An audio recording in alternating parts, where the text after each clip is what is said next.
Antarctica is a mysterious new continent to humanity. Since Antarctica was first discovered by mankind in 1895, this new continent, which is encircled by many icebergs, has drawn researchers from many nations. Every year, a sizable number of explorers and academics visit this location. There are currently more than 50 big and minor airports in Antarctica, and more than 30 nations have constructed more than 80 scientific research sites there. China now has big ambitions for exploring Antarctica, including spending $850 million to develop a new airport. But what nobody anticipated was Australia's steadfast opposition to this initiative. In their opinion, China had transgressed Australia's territorial integrity in Antarctica. What actually occurred then? We appreciate you viewing our videos.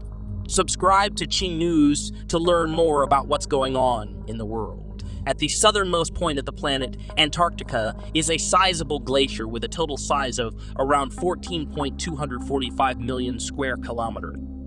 The lowest temperature on record is 89.2 degrees Celsius in Antarctica, the coldest point on Earth, because of the dry air and little precipitation.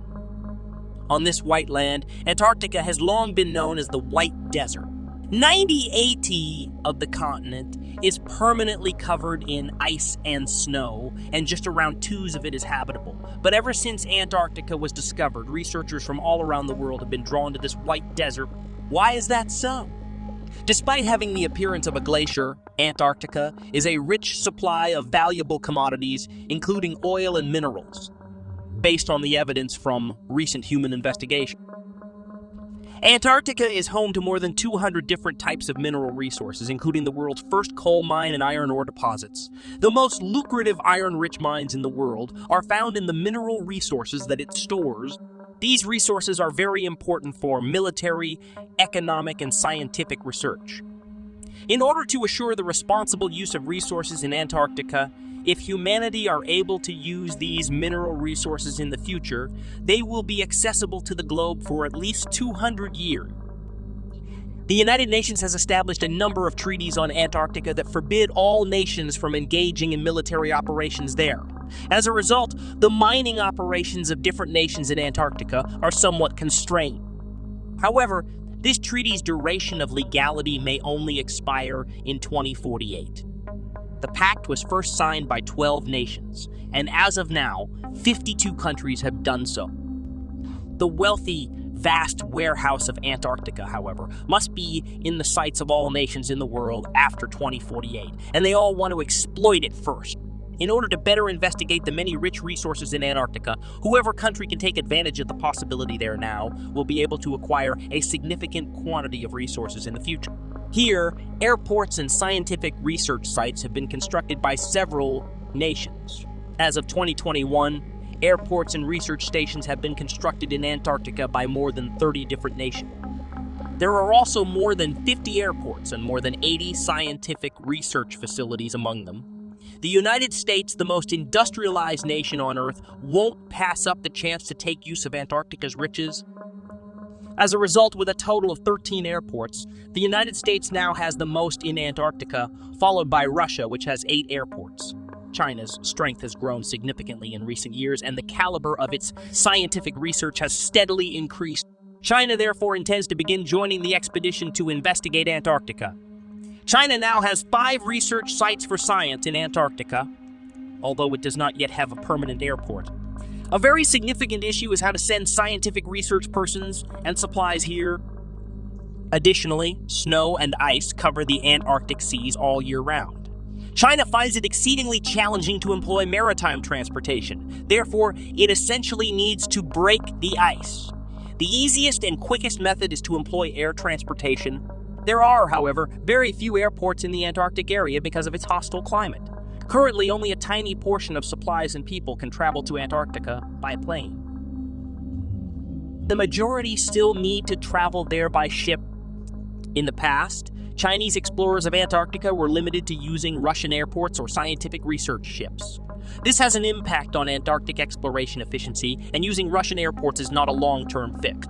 China is understandably reluctant to fall behind other nations in this situation. Therefore, China eventually committed $850 million in a proposal to create its own permanent airport in Antarctica.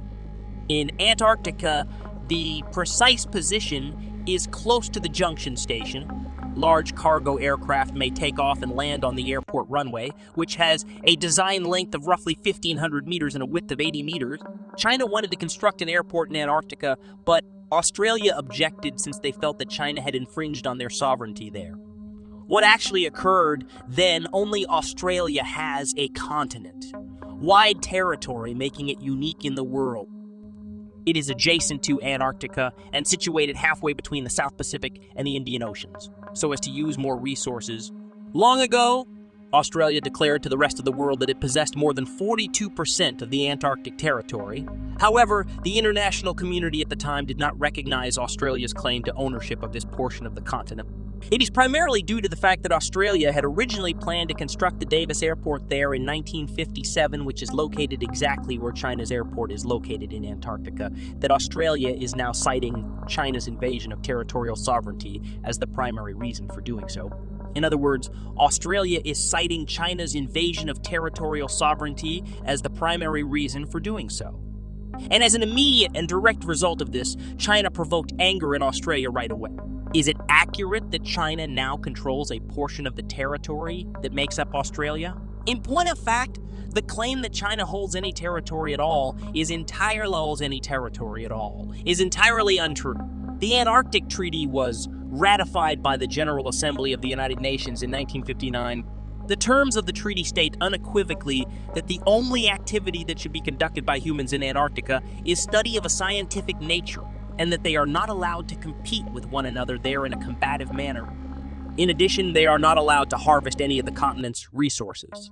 And it was proclaimed to the whole world in the Antarctic Treaty that Antarctica will not belong to any one nation, but rather to all of us collectively. This was one of the main points of the treaty. When this agreement was first being drafted, Australia was one of the countries that voiced their support for it. Any nation in the globe now has the potential to construct its very own research centers as well as airports in Antarctica, given that it possesses the resources and labor force necessary to carry out such an endeavor. It ought to go without saying that this is a somewhat equitable arrangement. However, there aren't many places in Antarctica where airports may be built in addition to the ones that are already there in the United States and Russia.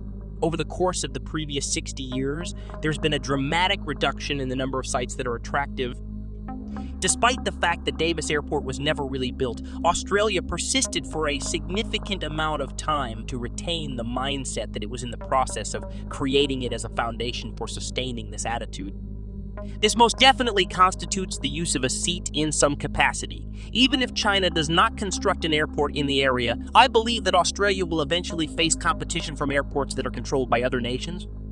This is the case even if China does not build an airport in the area. As a result, China has not breached Australia's commitment to upholding the latter's commitment to maintaining its territorial integrity in Antarctica. In spite of this, Australia intends to keep its occupancy of this territory for a significant amount of time, which is obviously unjust. Nevertheless, throughout the process of constructing the airport in Antarctica, China encountered a number of challenges brought on by the region's exceptional climatic conditions. Workers in the construction sector need to be prepared at all times to respond appropriately to potentially hazardous conditions such as sudden downpours, ice and snow fissures, and falling objects. In addition, the fact that Antarctica is situated in the westerly zone, which is known for its ferocious winds, makes the work of building an exceptionally challenging one. In addition to being challenging to build, the extensive snow cover makes it hard for airplanes to take off from or land in the area since there is insufficient room for them to do so. The Chinese, on the other hand, are able to constantly advance with confidence in spite of the fact that they experience a range of various kinds of challenges. This is despite the fact that they face a variety of obstacles and impediments. The airport is now at an advanced stage of construction, and it is anticipated that construction will be finished in 2023. In the years to come, I foresee China's research activities in Antarctica yielding increasingly fruitful findings, which is one of my predictions on this topic. Click on these videos to watch all the newest projects you didn't hear about